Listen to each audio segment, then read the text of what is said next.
तो दोस्तों पराग पारिक फ्लेक्सी के फंड में आज हम बात करने वाले हैं जो रीसेंट चेंजेस हुए हैं अप्रैल टू मई में उस पर डिस्कशन करेंगे क्या इंडिकेट कर रहा है। इसके साथ साथ कुछ लोगों का सवाल लगातार आ रहा है, एक साल में नेगेटिव टू नील रिटर्न इस फंड ने जनरेट की है और 2 साल में भी कुछ खास रिटर्न्स नहीं रही है। एसेट अंडर मैनेजमेंट लगभग 1.5 लाख करोड़ के आसपास होने वाला है। सबसे ज्यादा एसेट अंडर मैनेजमेंट रखने वाला ये फंड है। आज तक की इंडियन मार्केट की हिस्ट्री में इतना एसेट अंडर मैनेजमेंट कभी किसी फंड का नहीं हुआ है। तो क्या ये एक डरने वाली बात है? और सबसे इंपॉर्टेंट बात, हमेशा हर फंड में जो हम एंड में बात करते हैं, किस टाइप के इन्वेस्टर्स के लिए फंड सुटेबल रहेगा। तो चलिए पहले एक बार ही देख लेते हैं कि अभी रिसेंटली चेंजेस क्या हुए हैं, फंड की स्ट्रेटेजी अभी कैसी चल रही है, क्या मेजर कंपनीज हैं जिसमें इसने एडिशन किया है मई के मंथ में।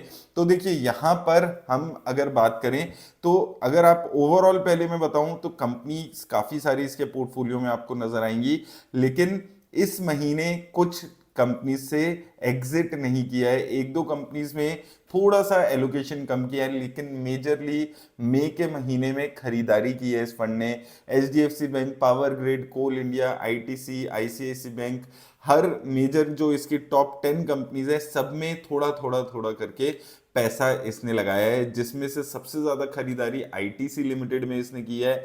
लगभग 4 करोड़ शेयर्स खरीदे हैं। उसके अलावा यहां पर इसने आईजीएल में लगभग 4.5 करोड़ शेयर्स खरीदे हैं। अपनी जो एलोकेशन है उसको डबल कर लिया है। तो गैस सेक्टर में अभी भी इन्वेस्टमेंट जारी चल रही है, इसकी इन्वेस्टमेंट हो रही है। बैंकिंग सेक्टर में इंक्रीमेंट हो रहा है और आईटी सेक्टर में लगातार अपना एलोकेशन बढ़ा रहा है। ये एचसीएल टेक, इन्फोसिस में बढ़ा है। पिछले वीडियो में मैंने बताया था जब हमने इस फंड पे चर्चा की थी अप्रैल में, कि इसने कैसे अप्रैल में भी काफी अच्छा खासा एलोकेशन अपना बढ़ाया था इन कंपनीज में। अभी बहुत ज्यादा एलोकेशन नहीं बढ़ाया है, थोड़ा थोड़ा परचेज किया है ये दोनों फंड्स में, कंपनीज में, लेकिन ओवरऑल जो इंक्रीमेंट है वो देखने को मिल रहा है। अभी जो मेजर दो यहां पर इंक्रीमेंट है वो आईटीसी में है और इसके अलावा आईजीएल में आपको देखने को मिलेगा। एमजीएल में भी इसने अपना जो स्टेक है वो डबल किया है, लेकिन बहुत ज्यादा क्वांटिटी नहीं खरीदी है। और इसके साथ साथ सीएमएस इन्फो जैसी कंपनीज में अपना जो इन्वेस्टमेंट है वो ये बढ़ाते हुए नजर आ रहा है। इसके साथ साथ रेट्स में लगातार खरीदारी चल रही है, लगभग 4% एलोकेशन हो चुका है और इस टाइम पर भी इसने लगभग कुछ पैसा Brookfield India real estate trust fund में इतना और फर्दर इन्वेस्ट किया है। बहुत ज़्यादा इन्वेस्टमेंट नहीं किया है, एलोकेशन ओवरऑल बहुत ज़्यादा चेंज नहीं है, 4.08 से 4.1% हुआ है। लेकिन अगर आप 6 महीने में देखेंगे तो काफ़ी अच्छा तरीके से इसने लगातार रेट्स में अपनी इन्वेस्टमेंट को बढ़ाया है। इसके साथ साथ अगर हम बात करें फॉरेन इक्विटी में कोई चेंज कर नहीं सकते हैं, तो कुछ बेच नहीं रहे हैं, ये बहुत सालों से वही इन्वेस्टमेंट चल रही है।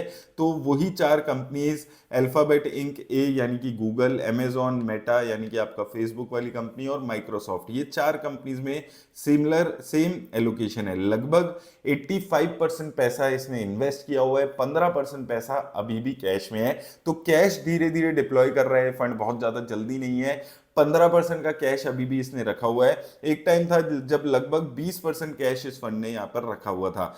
रिस्क रेशियोज पे बात करें तो रिस्क रेशियोज हमेशा से इसकी बहुत ही क्लीन और बहुत ही एक सिस्टमेटिक फंड को इंडिकेट करती है। स्टैंडर्ड डेविएशन 9% के आसपास की है, 10% मान सकते हैं, यानी कि बहुत ज्यादा चेंजेस फ्रीक्वेंटली ये फंड नहीं करता है।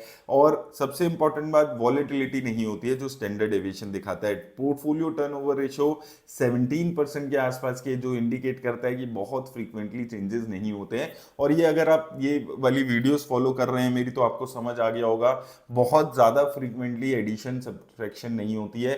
कुछ कंपनीज में इन्वेस्ट करते हैं, वक्त के साथ उन्हीं कंपनीज में और फर्दर इन्वेस्टमेंट चलती रहती है और वही अभी होते हुए नजर आ रहा है। शार्प रेशियो बहुत ज्यादा अच्छा नहीं है क्योंकि अभी रिटर्न्स नहीं है, 0.89 के आसपास है। 1 के ऊपर होता है तो शार्प रेशियो ज्यादा बेटर होता है। तो इन सारी रेशियोज में से शार्प रेशियो थोड़ा सा अभी इसका खराब नजर आता है। अब बात करते हैं इंपॉर्टेंट रिटर्न्स की। तो रिटर्न्स की अगर हम बात करते हैं तो एक साल में लगभग नील रिटर्न्स है, -0.81% के आसपास के रिटर्न है। अपने जो कैटेगरी है उसको भी बीट नहीं कर पा रहा है।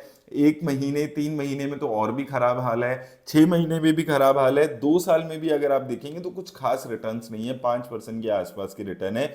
लेकिन थोड़ा सा ही पीरियड जैसे लॉन्गर टर्म का होता है 3 5 7 10, तो इसमें ये फंड अपने बाकी पीयर्स को आउट परफॉर्म करते हुए नजर आएगा। आपको 5 साल में one of the best fund है, 7 साल में 10 साल में one of the best performing fund ये नजर आता है। अब मेन बात आती है कि कैसा ये फंड परफॉर्म कर रहा है कंसिस्टेंसी के मामले में। तो कंसिस्टेंसी अगर आप यहां पर देखेंगे तो आप देखेंगे 17 18 19 20 21 ये लगातार अच्छा परफॉर्मेंस था। 2022 में थोड़ी सी नेगेटिविटी आई थी जब आरबीआई ने बैन किया था फॉरेन इक्विटी में इन्वेस्ट करना, थोड़ा सा इन्वेस्टमेंट स्ट्रेटेजी एडजस्ट करने में टाइम लग गया। 2023 में फिर इंप्रूवमेंट अच्छी रही, कैटेगरी एवरेज से बेटर था, 24 में भी बेटर था, 25 में भी अपनी कैटेगरी एवरेज से ये बेटर रहा है। रोलिंग रिटर्न्स पे बात करें तो देखिए 2018 से मैंने लिया है, यहां पर अगर आप 3 साल के फेज देखेंगे तो लगभग 2018 से लेकर अभी तक जब लोग बातें कर रहे हैं कि भाई फंड खराब है हो गया है, फंड में रिटर्न्स नहीं देखने को मिल रही है एंड सो, अभी भी फंड अपने 3 साल के पीरियड में अपने बेंचमार्क इंडेक्स को लगभग 3% से बीट करते हुए आ रहा है।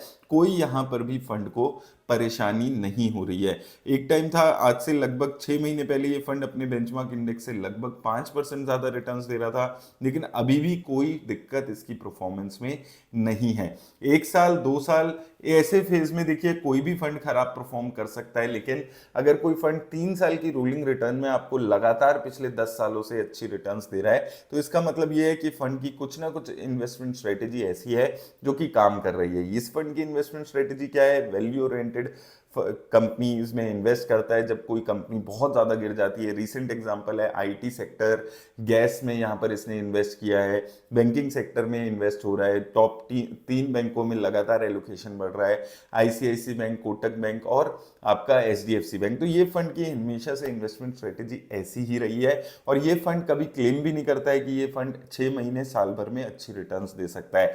तो वो इन्वेस्टर जो बहुत ज्यादा तोड़ू फोड़ू रिटर्न्स की एक्सपेक्टेशन नहीं करते हैं, डिमांड नहीं करते हैं, जिनको 1 साल में 70-80% 100% की रिटर्न्स नहीं चाहिए, एक कंसिस्टेंटली अच्छी रिटर्न्स देने वाला फंड चाहिए, तो उन इन्वेस्टर्स के लिए फंड अच्छा है। जो हाई रिस्क लेने वाले इन्वेस्टर्स हैं उनके लिए फंड अच्छा नहीं है। उम्मीद है आपको हेल्प मिलेगी इस वीडियो से।